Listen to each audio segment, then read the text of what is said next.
I don't really intend to stay and help her with this project, though. I guess I didn't intend to do anything much. I look at her and she looks emptily back at me. Just this once. Rin picks up another brush and drenches it in another tone of pale red. There are dozens of similar bowls all around her working area. From the looks of this scene, she could have been sitting there for hours. I wonder if she has. That would mean she'd have been skipping school, though, which of course I wouldn't put beyond someone like Rin. I pour a little bit of white and red into the bowl, trying to match the color with one already on the wall. I can't seem to get it right. It really inconvenienced of her to not mix enough in the first place. Getting it to be exactly the same tone will be impossible, but at least I can try to get as close as I can. Speaking of hard work, isn't there a huge workload for you too? It's such a big painting and all. Oh, I'm not old and bitter enough yet to think like that. Wait, oh, like that? I guess you aren't. You guessed right. Legs hurt though. They feel like slugs. Slugs made of sea slugs. Because of the position? Yeah, I like doing it in horizontal position more, if you know what I'm talking about. Giggity. But it can't be helped. Can't ask the wall to lay down.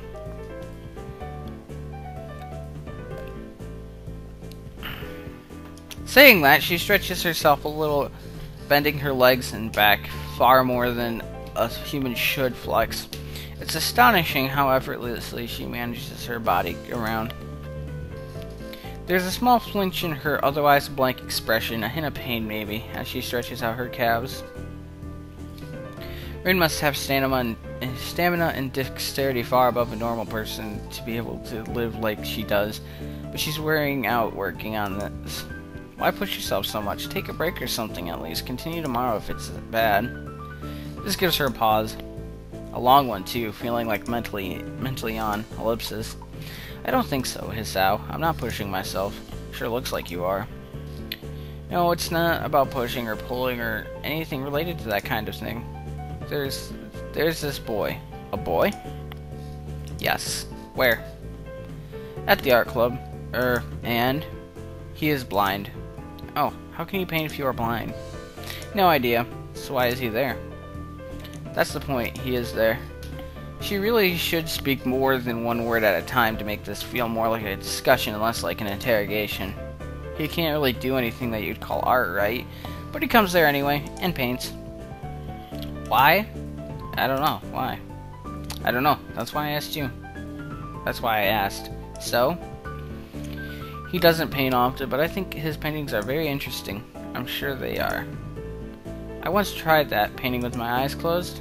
Wasn't too interesting, and cleaning up the floor took ages. Didn't try again. But he's becoming better at sculpting. I see. Maybe she's trying to make a point with this. Maybe she forgot she had one.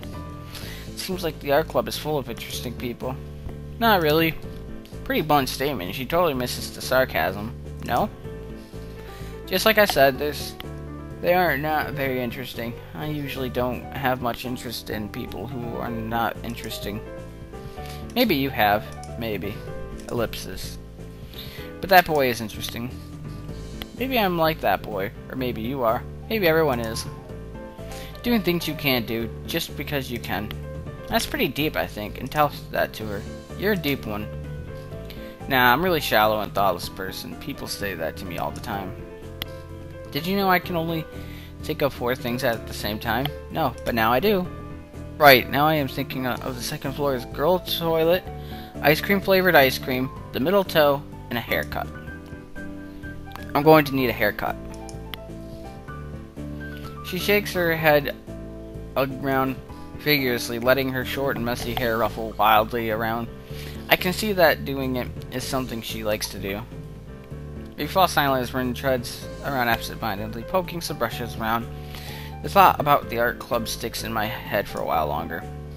I'm feeling like I'm treading on very unknown territory with art.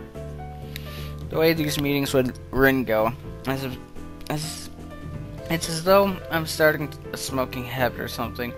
I should probably stop talking with her. It's not like I dislike her, despite the confusion of being herself causes. I don't dislike art either. I've even drawn for fun sometimes. I just don't have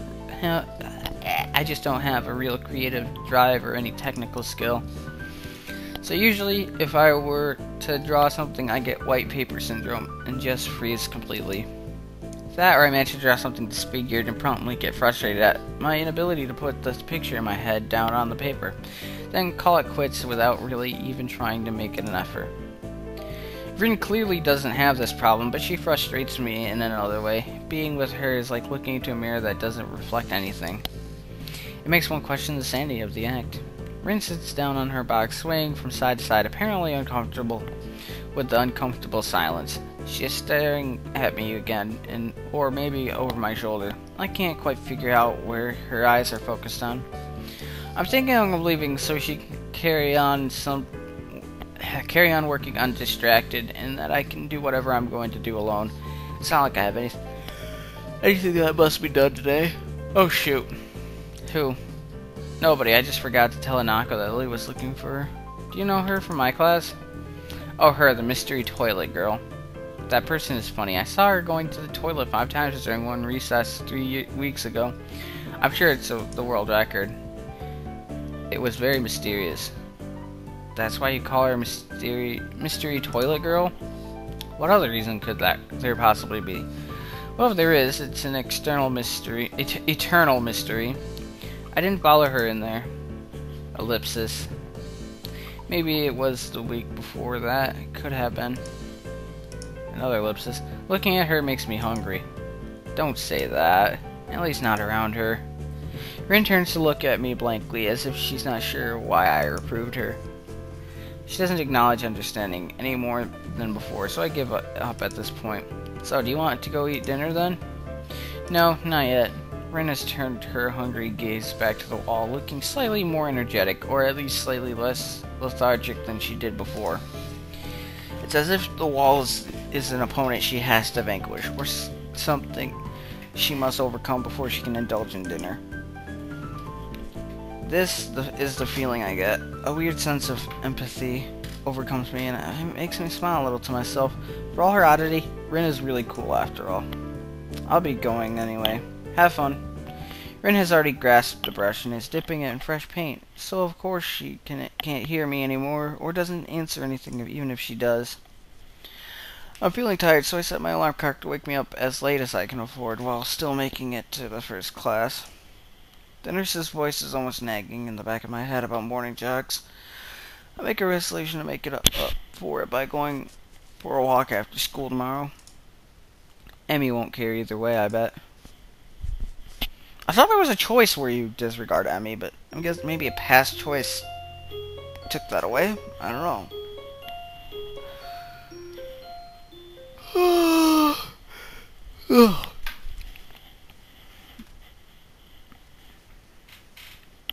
I wake up and take a hot shower. Back in my room, the first thing I see is a familiar row of medication bottles lined up on the top of my dresser, and it makes me depressed as usual. It's annoying. I thought I was okay. I thought I had made my peace with this thing, gotten over it. But what I really did, I allowed myself to forget that I have a problem. Being here really reminds me of the reality, and trying to fight against it just hurts. Reflecting on it, it's only going to do so much. I've done this before for months. It seems like it's time to get over it. If I allow myself to forget that my life is definitely not going to be as long as those of others, I won't get anywhere.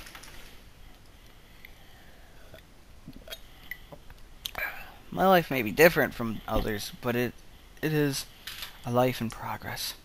That is how I'll rationalize it. I down the usual handful of pills, trying to push the sudden dreary feeling out of my head. Then I prepare to head out to class early, as usual. Oh, son of a fucking bitch.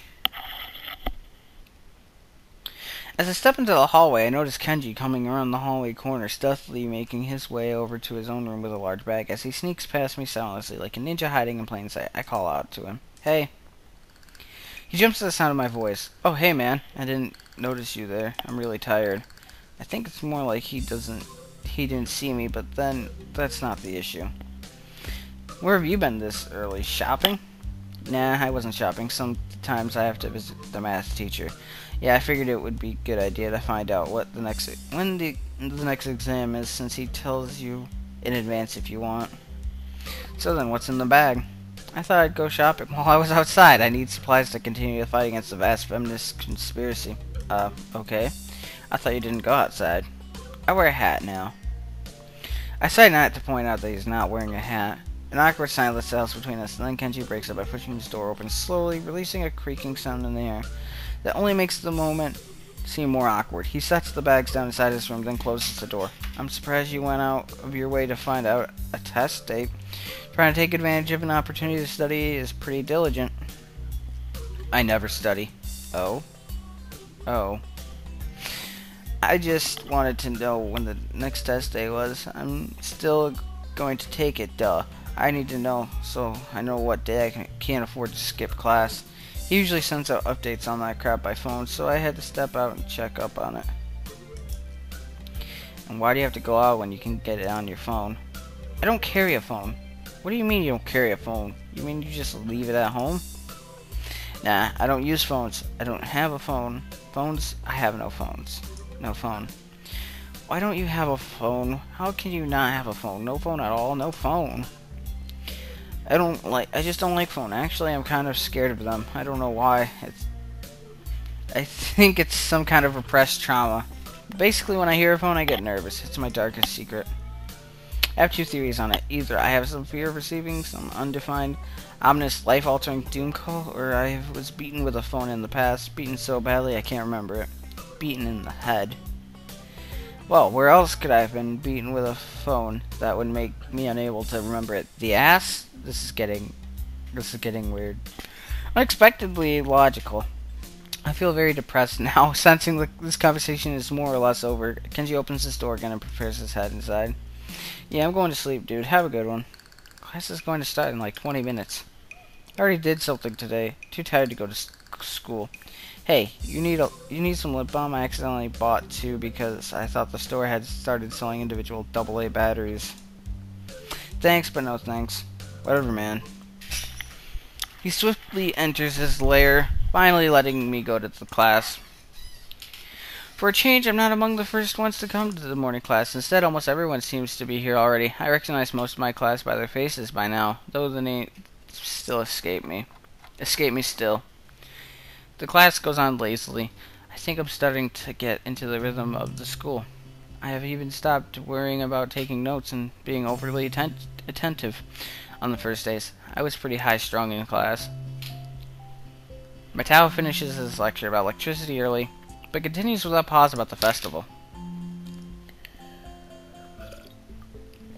So, as you know, the festival is on the day after tomorrow. I hope everyone's projects are going to be successful this year. Have a good time, but also comes Sunday, please keep the meaning of this festival in your minds. Games and fried food! Everyone bursts out in laughter, and so do I. Yes, thank you, Mikado. But what I meant was, the remainder of his sentence is buried beneath the ring of the lunch bells, and everyone starts packing at their things. Mikado deliberates for a few moments, but since almost nobody seems to pay attention anymore, he gives up and sits down. It's crowded in the hallway, or as crowded as hallways in the school probably get. Most of the students seem to be heading down to the cafeteria. Hisao! I'm gonna make you a one-time only super extra special lunch offer. Emmy's homemade lunchboxes and the privilege of enjoying them in private with two bombshell beauties. Her overtly flirtatious sales pitch echoes in the hallway, and a remarkable feat since it's full of people. Emmy strikes a very confident-looking pose, as though as an attempt to make up for one of her ridiculousness, puffing her very modest chest and making the V for victory sign with her hand. Sounds delicious. To what do I owe this honor of being invited? You stood there looking really lost and sad, so I thought you could use some company.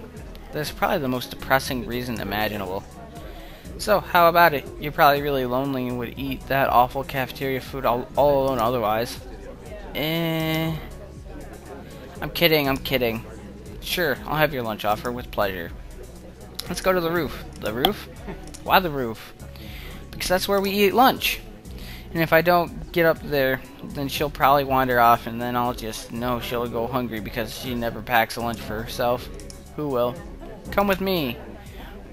Without answering my question or waiting for a response, she grabs me by the arm and drags me through the hallways. I attempt to make conversation on the way. Why do you have an extra lunch? Emmy smiles guiltily. Actually, it's yesterday's lunch. I slipped in a run at lunch and forgot to eat it. Huh. The stairway to the roof is a little dilapidated. I don't even know what the fuck that word means. But it's clearly been used recently. I'm imagining old or rickety or something like that. At the top of the stairs is a door complete with a missing padlock. I wonder who the intrepid individual was that removed the lock. Emmy shoves the door open and steps beaming into sunlight. Suddenly, a tall, dark stranger, a new challenger appears out of nowhere, standing imposingly in front of us. Emmy flinches back, almost falling back down the stairs. Eek! Hello. Yipes, you scared me, Rin. Wait, isn't she... Hello.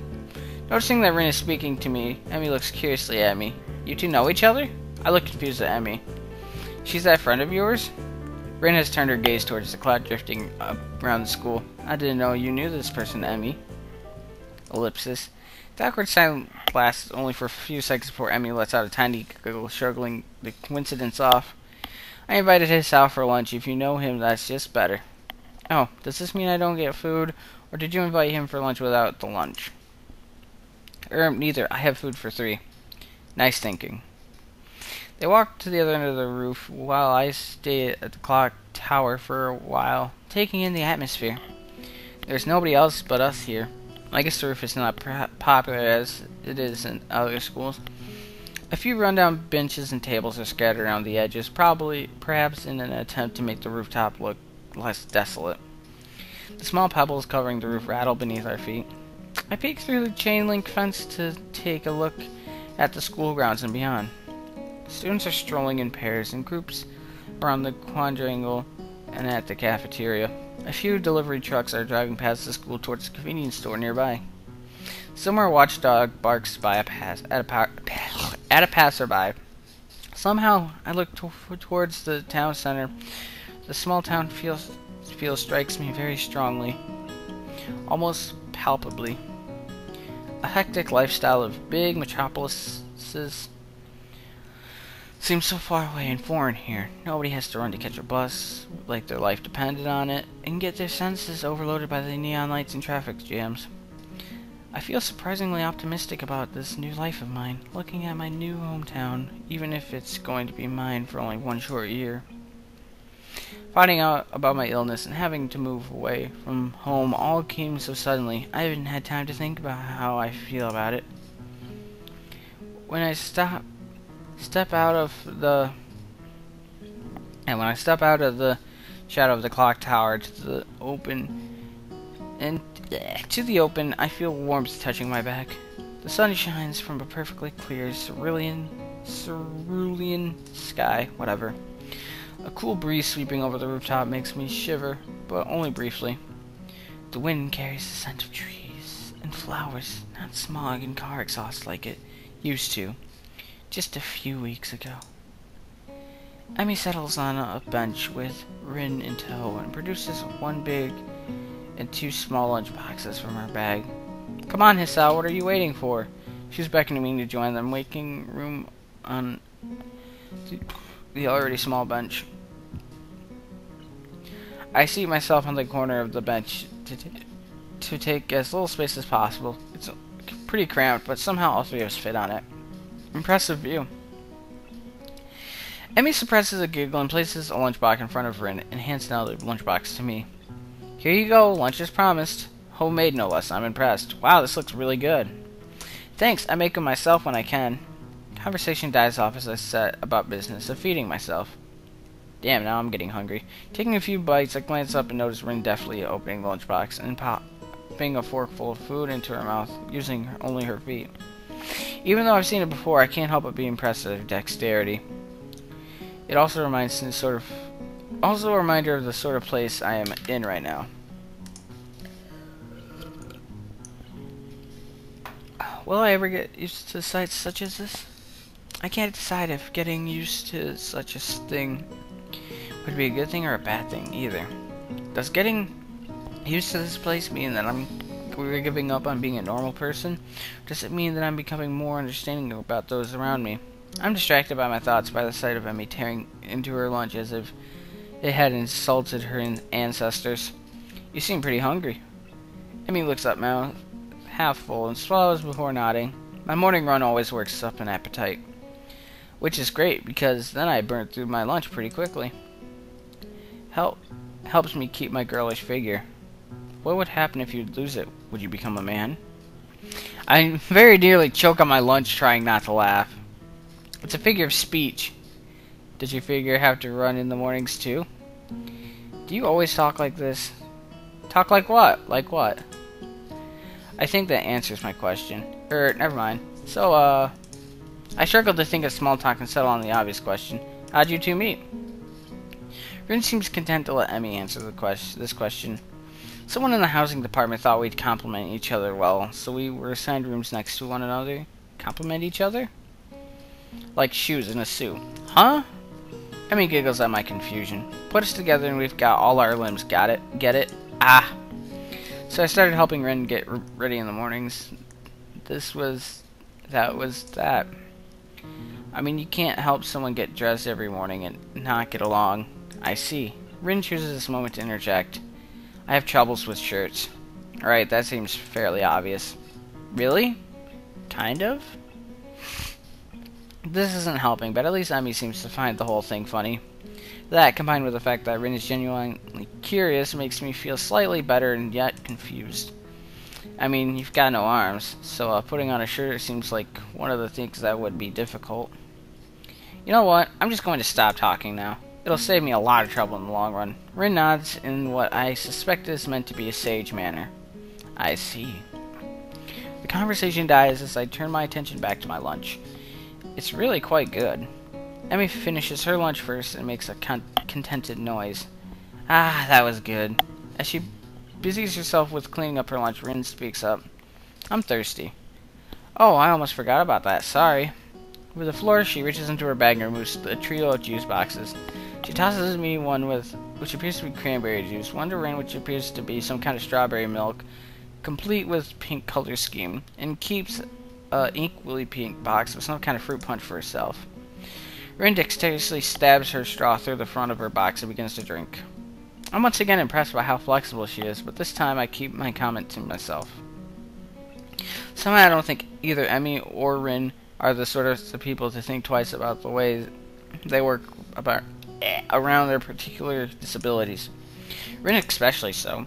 Indeed, she gives off the impression of being entirely unaware that she's missing any limbs at all. Whether or not that's a coincident, conscious decision is another matter. I'm honestly not sure. So, Hisao, how do you like it up here? It's quite nice, actually. I like high places for the view. Thanks for inviting me up here.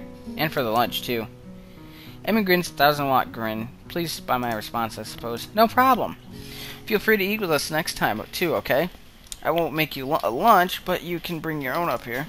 No lunch service? I don't know.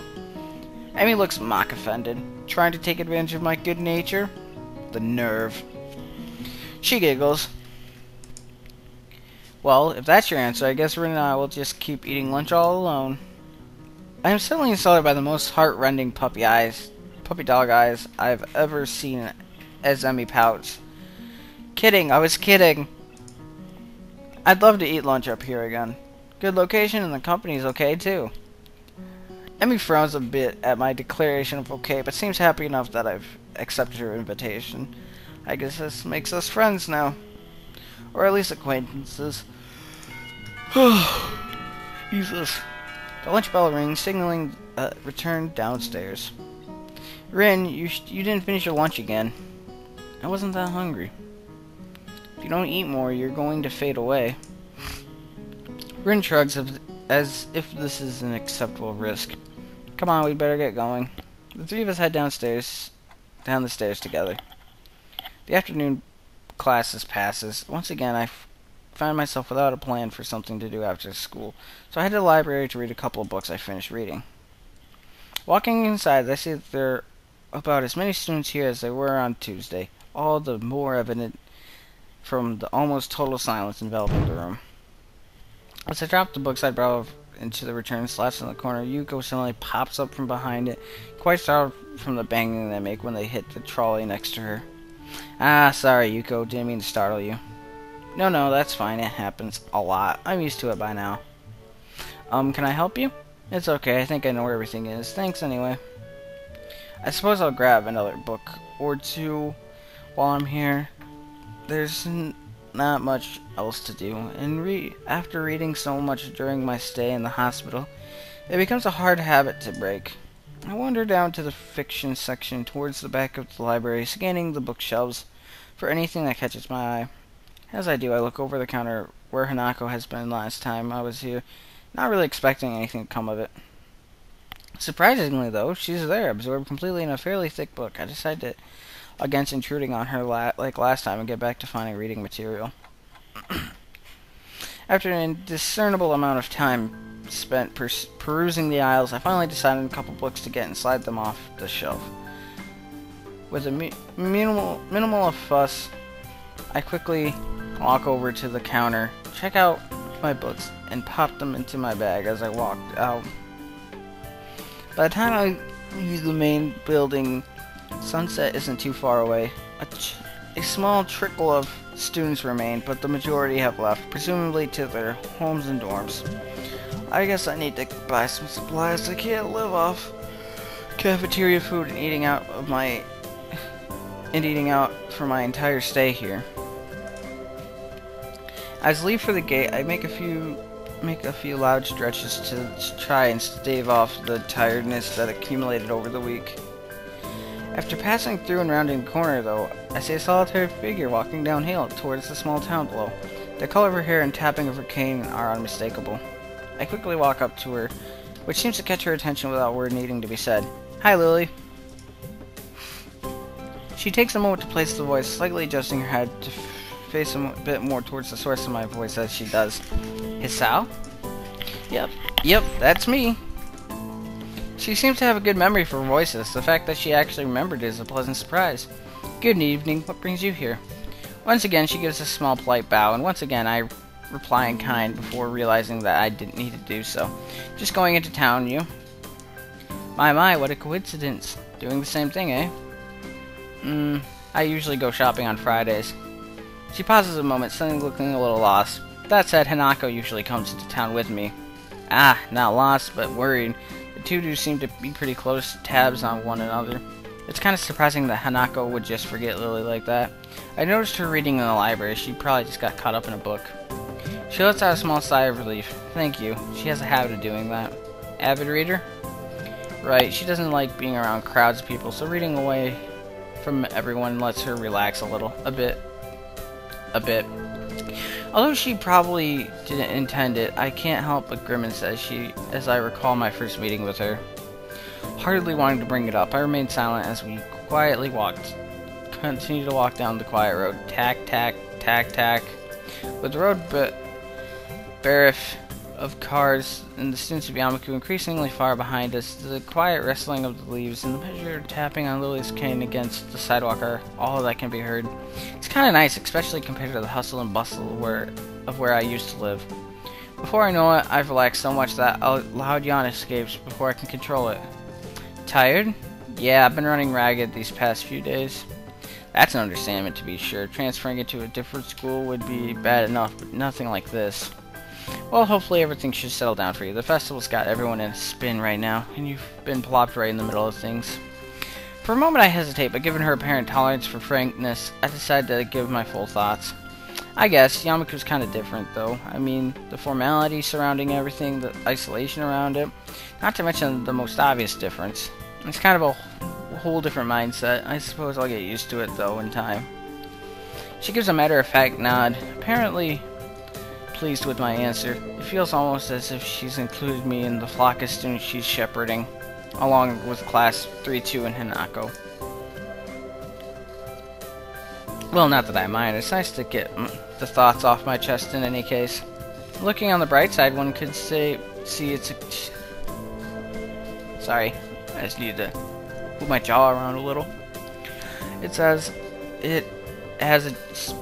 Okay, I need to go back a little further. One could see it as a chance for a new beginning. You should cherish the ability to make new friends. That's optimistic. Nonetheless, it's good to have a positive attitude about such things, I suppose. I guess that's a good take on it.